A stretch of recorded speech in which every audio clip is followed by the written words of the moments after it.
All right, everybody. This program is brought to you by Riverside Abstract and Riverside 1031. We're a real estate title service. We're a qualified intermediary for 1031 exchanges and cost segregation specialist.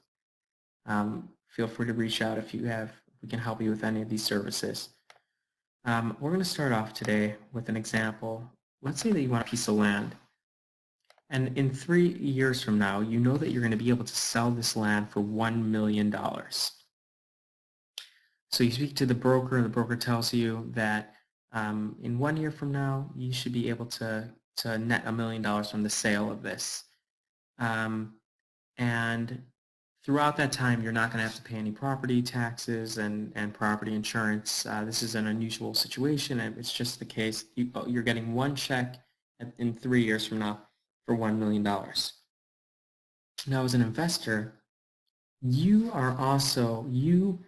need to earn a 10% annual return. That's what, in order for you to do an investment, you need to earn 10% on your money.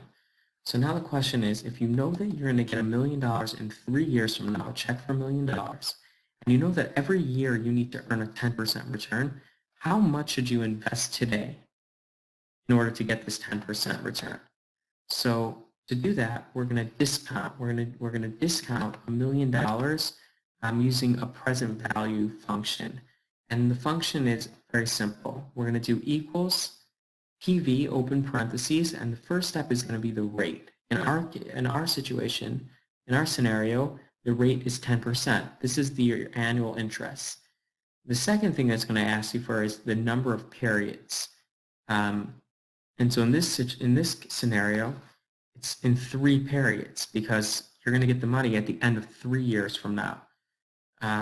For payments, PMT, we're going to ignore this because we're not paying into this example. And for the final step is the future value. In this case, that would be $1 million. So let's take a look at what we should pay today for $1 million that we're going to get in 3 years from now at an interest rate of 10%. So we're going to do equals PV. Our interest rate is 10%. Our number of periods is 3.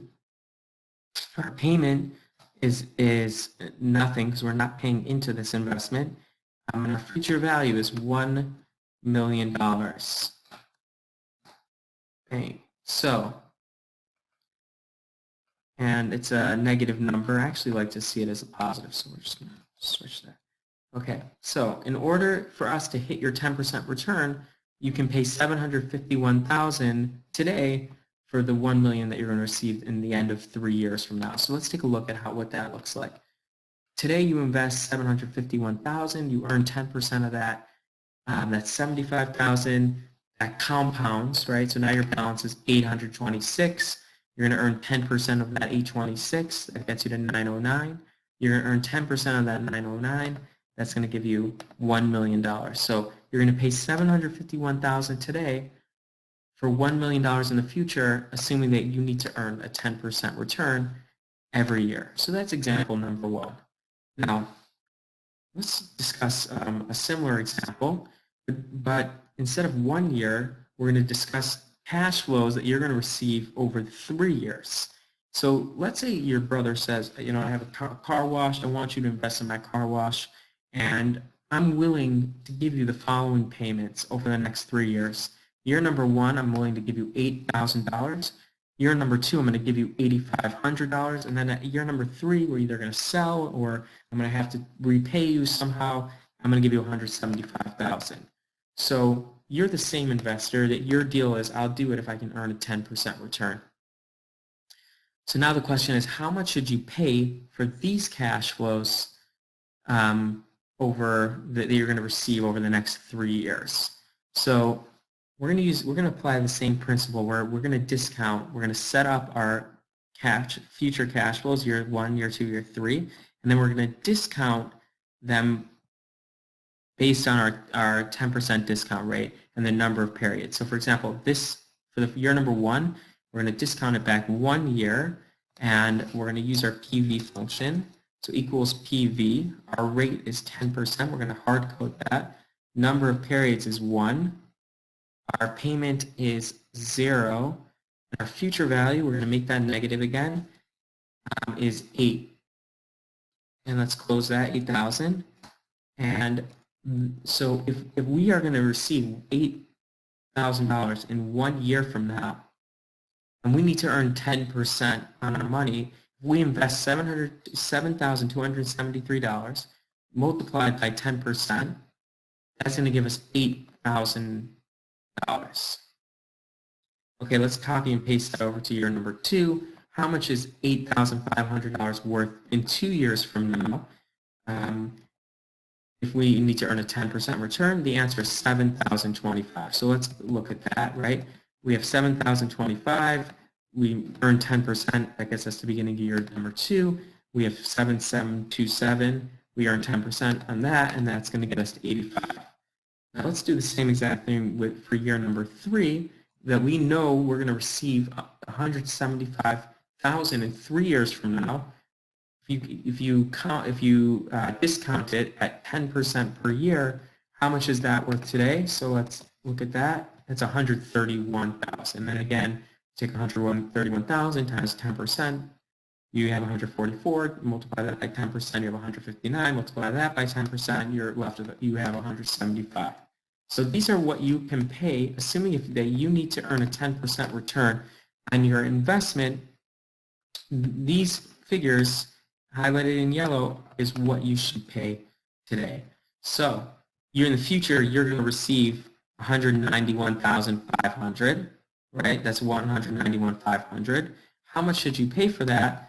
We're going to add up these present values, and that will tell us that if we invested $145,000 and received these cash flows in the future, we would earn a 10% return. So you're essentially paying $145,000 to earn $191,000 over 3 years. Let's discuss a different formula now. And this formula is the net present value. And this finds the present value of a series of cash flows at a specific discount rate, right? So instead of going back, finding year number 1, discounting it, then year number 2, discounting it, and year number 3, and then adding all these up individually, we have one formula that all you need to do is you'll take you have your interest rate and your series of cash flows, and it will tell you what the present value of these cash flows are. So to do that, it's very simple. We're going to do equals NPV equals NPV, open parentheses. And then what we're going to do is we're going to do our interest rate, our discount rate. So let's just do 10%. We're going to do a comma. And what we're going to do is we're going to highlight the future cash flows.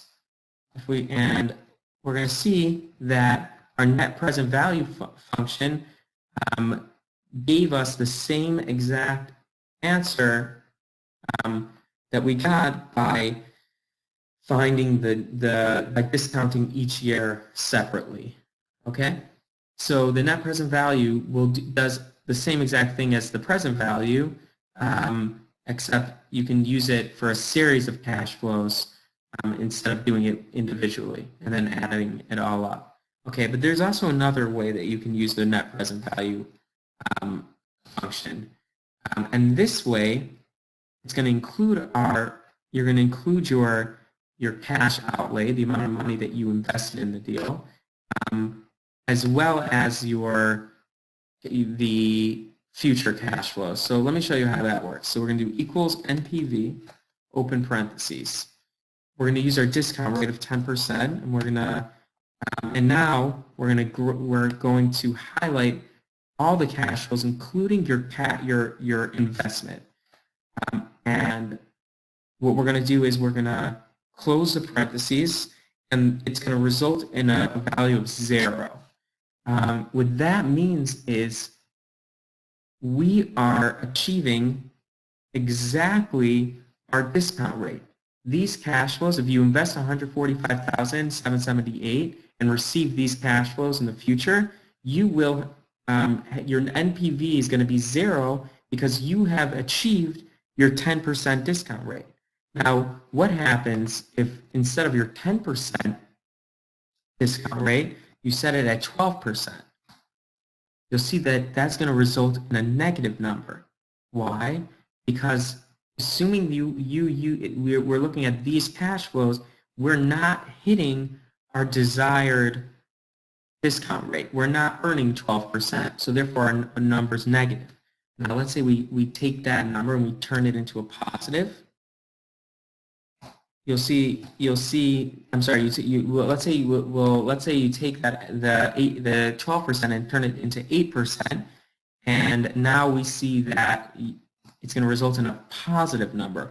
What that tells us is we are earning higher than our discount rate. These cash flows, the return from these cash flows is higher than our discount rate. So that's why it has a positive number. So if you set it to 10, it's going to show you that a 0, it's going to result in 0, which tells you that you are hitting exactly your discount rate. So now let's discuss internal rate of return, your IRR. Your IRR is your discount rate. It finds a discount rate that sets the NPV to 0. So let's say you have a series of cash flows and they're not all the same, they're all different. One year you have a small amount, next year you have a larger amount, then the next year you have a massive amount that includes your sale and everything. So how do you know what your discount rate is? So the IRR finds the discount rate that sets the net present value to 0. And it's a very simple formula.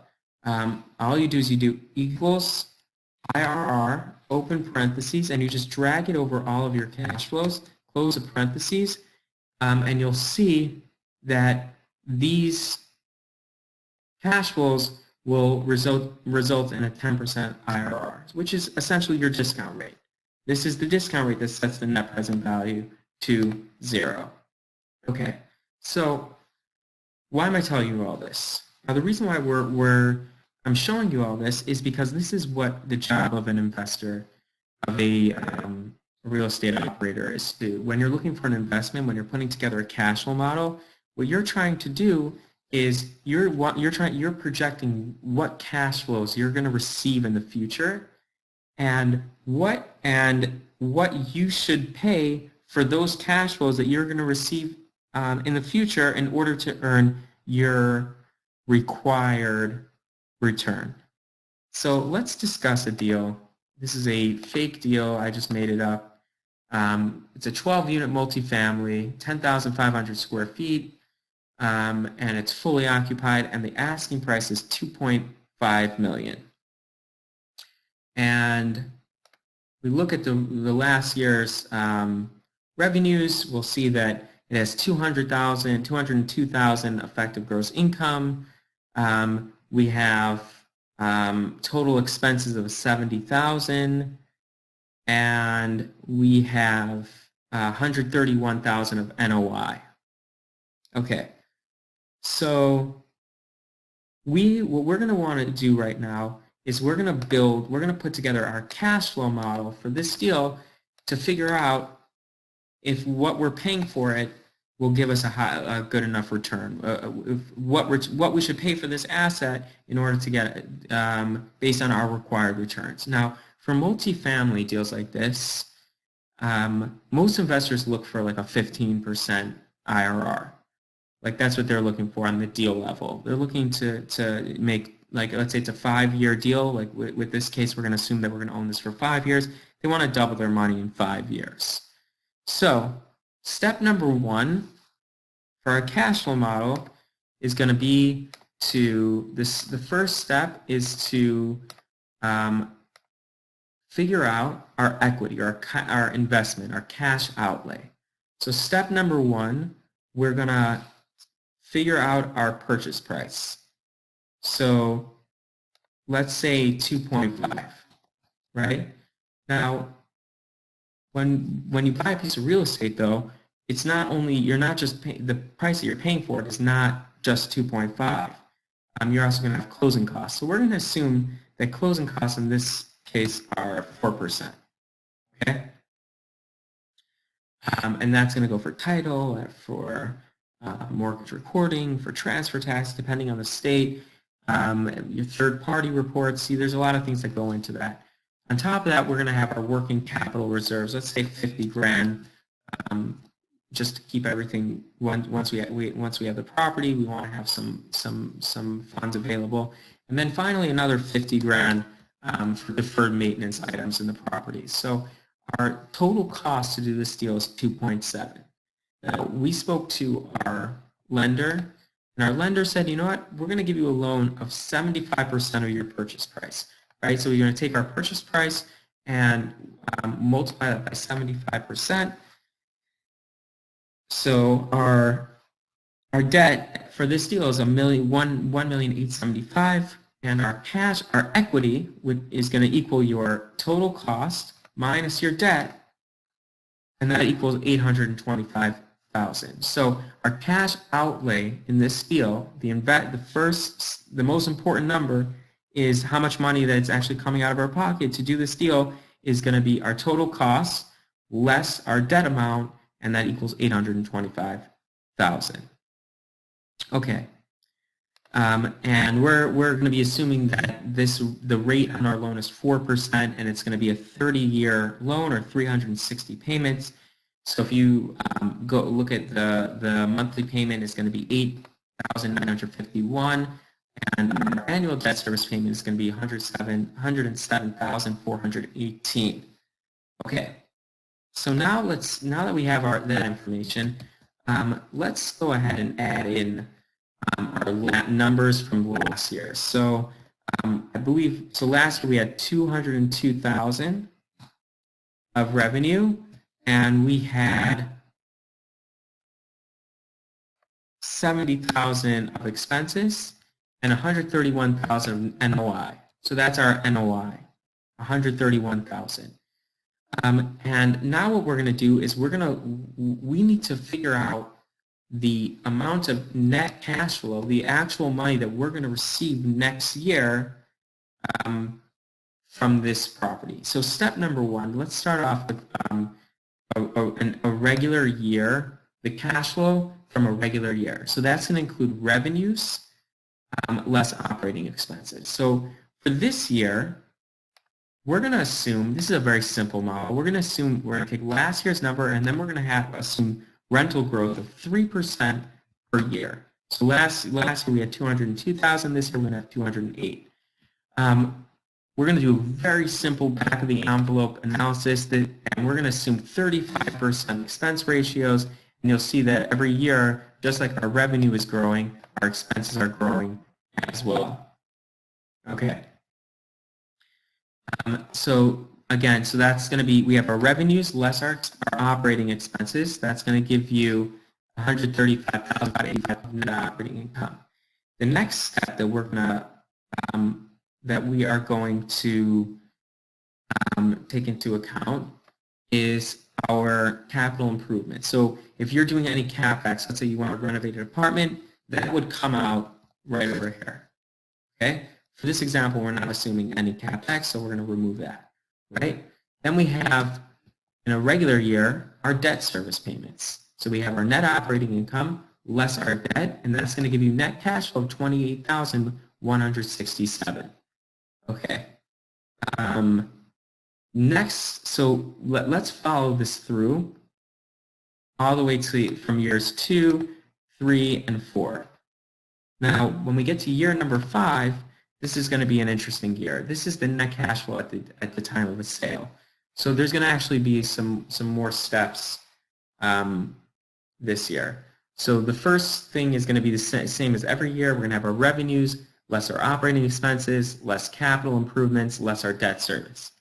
But this year, we have to add in our net sales proceeds, right? We're selling this deal. So we're not going to really spend time talking about cap rates for this example. So we're keeping it very simple. For this example, we're going to assume that we're going to sell this deal at a 6.5 cap after year number 5. So we're going to look at the year after the forward 12 NOI. That's 157,000. We're going to divide that by 6.5 cap. That's going to give us a value of 2.4 million, right? Now, look, that's less than our purchase price. So that's really not, that's not a great sign already. So now, but that's not how much, that's not what we're going to actually receive from the sale. From the sale, we have to remember that you're probably going to have to pay a broker, you're going to have transfer taxes, you're going to have to pay an attorney, you're going to have closing costs. So we're going to deduct 3% of our sales price as the cost of sale, and that's going to give us net sales proceeds of $2,345,621. So for this year, we have so far a net operating income of 152 plus our net sales proceeds minus our debt service payments. And then there's one more step that we have to keep in mind, and that's our loan repayment. So we took our loan based on a 360 payment amortization schedule, meaning it's going to take us 30 years to fully repay the loan, right? So at the end of month 60, or year number 5, we're going to still have a large balance. Our balance is going to be $169,95,890. So if we go to our cash flow model, you'll see that we still need to pay that back. So our return at the end of the year, our net cash flow at the end of the year is going to be $694,000, which equals our net operating income plus minus any capital improvements plus any net sales proceeds minus our debt service payments minus our loan repayment, and that's how we're going to get our net cash flow for the year. Okay, so now that we know, now that we projected the future cash flows, we projected how much cash we're going to have to pony up to do this deal, and then we projected what our future cash flows are going to be. Now we can go ahead and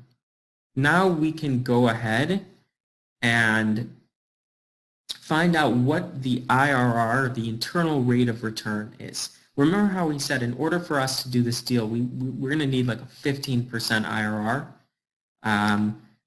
So let's see what the IRR is based on these cash flows. So equals IRR, open parentheses. We're going to drag it across all of our cash flows, and we're going to close, oops, sorry. Let's do this again. We're going to drag it across all of our cash flows, close the cash flows, and our IRR is like nothing. It's 20 basis points. Which is, we can't pay 2.5 for this deal, not even close. So let's go and try 2 million. Oh wow! So at $2 million, we are right on the dot. At $2 million, the cash flow coming out of our pocket is actually $680,000. So for us to do this deal, we can't pay more than $2 million. Now this is a very simple model, and the point over here is just to show you what components are included in a simple cash flow model. Again, there's a lot more issues that come up in terms of, let's say it's a value add deal where, you know what, you're going to renovate half of the property and get a $100 rent bump.